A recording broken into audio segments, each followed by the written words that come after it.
Starting in Clermont-Ferrand in the Auvergne region, the Dakar followed a traditional but very demanding route, passing Spain, Morocco, Mauritania, through Mali, Burkina Faso and to Senegal. Well, before the desert, the riders and drivers had to face the snow in Europe. Yep, snow. Conditions you don't expect on a Dakar.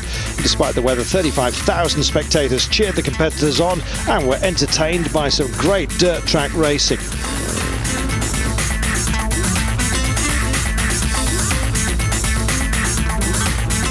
On stage 2, Gino de Villiers tested the roll cage of his Nissan early on. Luckily, he made it to the finish. His teammate Yves Loubet was out already with an electrical problem.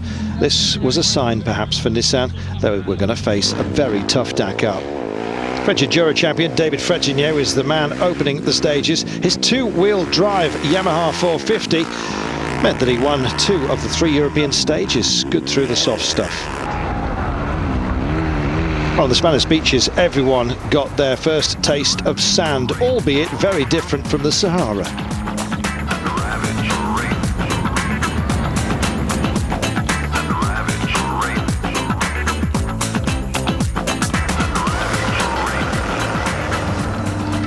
In Morocco, the rally proper began with a bang.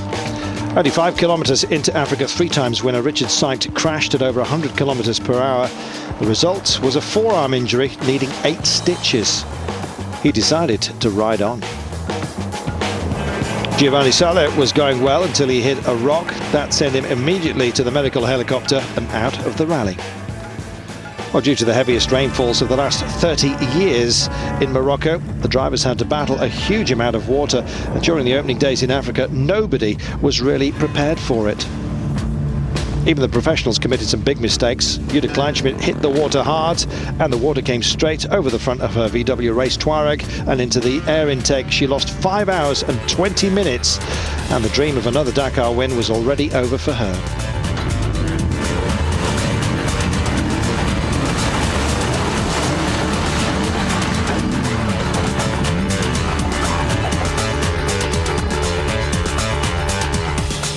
Well, just seconds later, Ari Vatanen in his Nissan did exactly the same thing.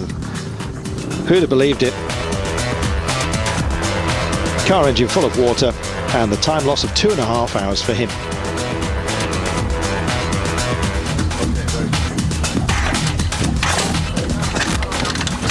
So, ironically, water was the first big challenge on the Dakar 2004, but the next obstacle was soon on the horizon. The bike race was all about KTM riders. The question was, who would be the winner this year? Still amongst the favourites, even after his fall, 3-time winner Richard Seidt. There was also Fabrizio Mioni, and of course the Spaniard, Nani Roma. Never forgetting Cyril Desprez, the reigning Rally Raid world champion this year.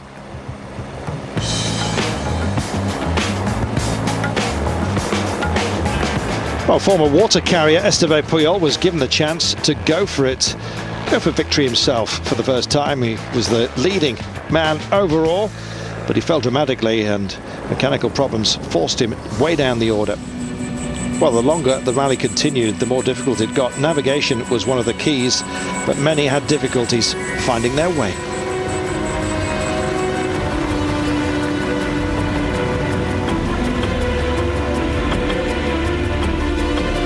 We got on board with some of the micro cams inside the helmet of the competitors. Where to go? And while searching their way, there were even bigger problems for some. We'll have more after this break. The driving force in the cars in 2004 was once again Mitsubishi. Even if they had problems finding some of their way sometimes, they quickly took the overall lead. 2-time car winner Matsuoka and 6-time bike winner Peder Hansel running 1 and 2. Would it be a hat-trick for Matsuoka or a first-time win on 4 wheels for Peder Hansel?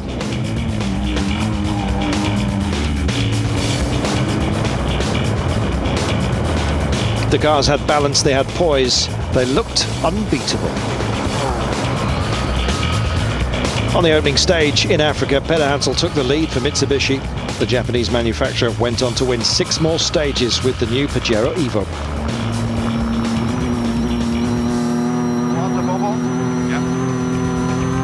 Well, Matsuoka even had time for a sweetie break. David Hansel lost the previous year's Dakar on the final stages and was now determined to take victory. Once more, neither BMW nor Volkswagen were able to match the pace of the Mitsubishis. They seemed to be as dominant in rally raid as Ferrari were in Formula One during this time.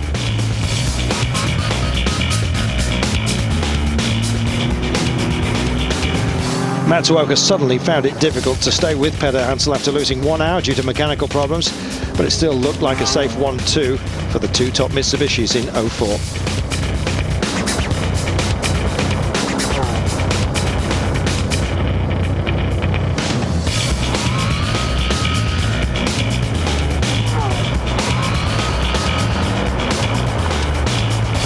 Guido Kleinschmidt had lost all chance of a good overall position early on in the water, but still had the pace for a good stage place on occasion.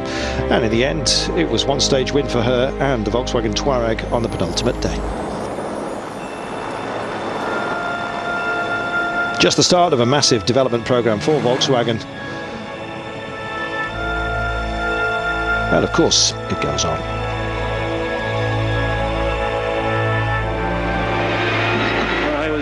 For BMW, it was Grégoire de Mévius and Luc Alphonde who starred, and the former Alpine skier Alphonde showed that he'd learnt a few things over the previous couple of rally raids. Similar to his style on the slopes, he took the dunes with some style. Alphonde had become a fully fledged rally raid driver, getting the better even of Colin McRae in his Nissan. Alphonde would finish 4th overall with 2 stage wins.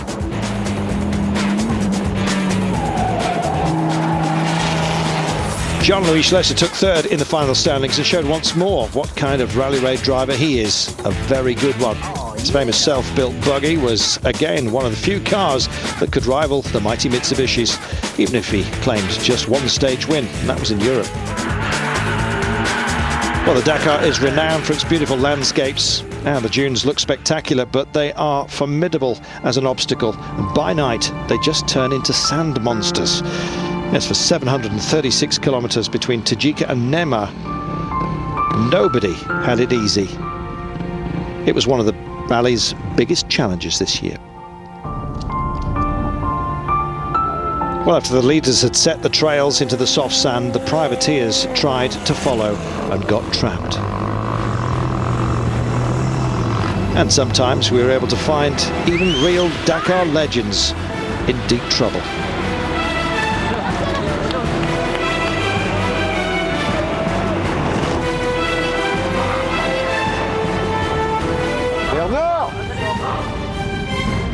This is René Metsch searching for his co-driver. One-time winner, telling him just to walk towards the light, for goodness sake.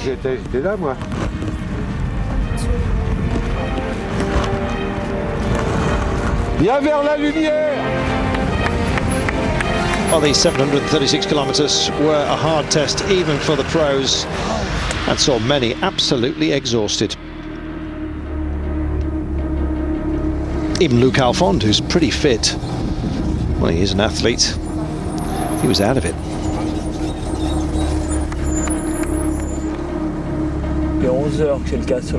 Wearing a helmet for 11 hours. How on earth do the bike riders stand it, he said. You've got to be mad to be a biker, he said.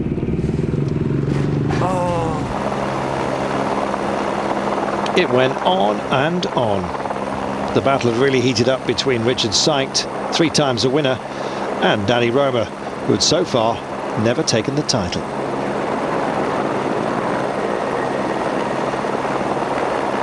Lay your bike down, let the sand fall through, stand it back up. Standard Dakar technique. And then, if you're lucky, you might just get going again without digging yourself in.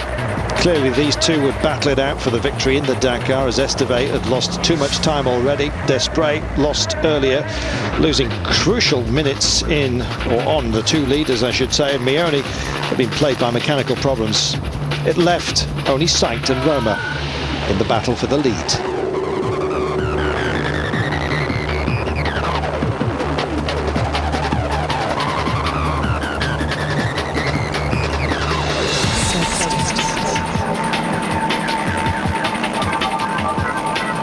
It was clear that from now on, Esteban Puyol would support his teammate Roma.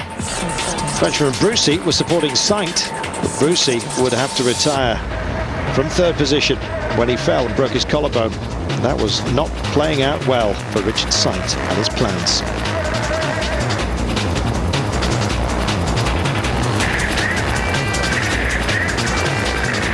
How would it pan out?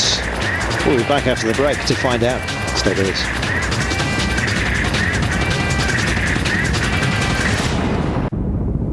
Dakar 2004 was also the comeback for Bruno Sabi, the former winner, on board one of the VW Touareg diesels. He needed all his Dakar experience. He would finish 6th overall, 2nd in the diesel class behind Alphonse BMW. Well, Mitsubishi was not only pulling away from Volkswagen but also from the Nissans. Yeah, the Nissan team seen as a serious contender to the Mitsubishis, but even with drivers like Arie Vatanen, Colin McRae or South African Julien de Villiers, it was just not meant to be.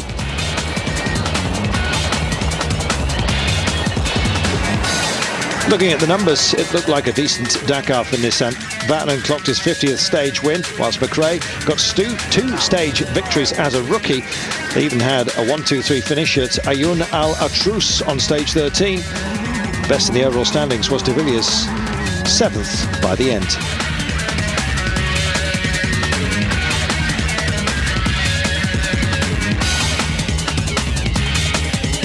Nissan will be remembered in Dakar 2004 for their never-ending mechanical problems, however. It was starting to annoy Colin McRae. A problem in the transmission, something's broken. Vatanen ended up towing McRae all the way to Tajika. Oh, Nissans were quick, but Vatanen had to quit after hitting a tree. The radiator was broken. As for de Villiers and McRae, they spent more time underneath their cars than behind the wheel. The vibration you feel when it stops. Again, it's a new problem. McRae was in trouble. De Villiers out of luck.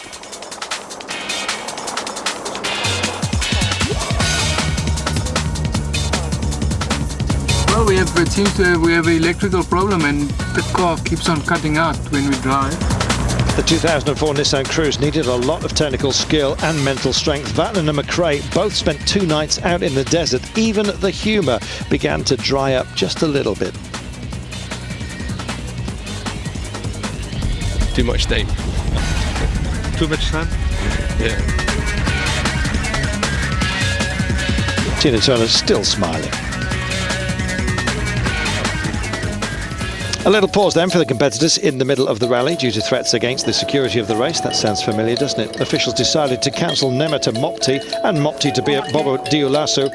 The bikes and quads were flown over, while the cars and trucks drove over in convoy. So a big liaison, if you like. But even on these liaison days, Vatanen and McRae only just made it to the destination before the 6 p.m. deadline. That's how bad things had got.